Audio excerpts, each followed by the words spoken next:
бизнесээ салбарынхан бол хангалттай зөндөө мэдлэгийн сургалтыг авлаа. Одоо жинхэнэ нарийн мэдрэмжтэй ажиллах. Тэгээ өөрийгөө нарийн хүртгүүн мэдрэмжийн түвшинд барьж авах, ойлгох энэ мэдлэгийг хийх цаг нь болсон.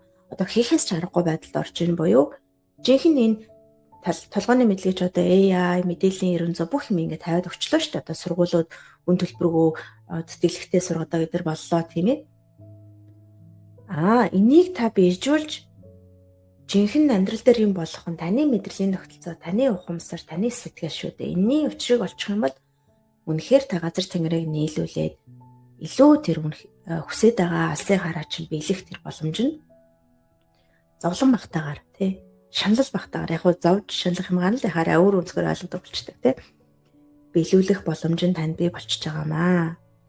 Одоо энэ л дутаад байна. Энийгээ бид нэр сайхан хэрэгжүүлээд авъя л гэж. Миний хувьд ч гэсэн тийм л байсан.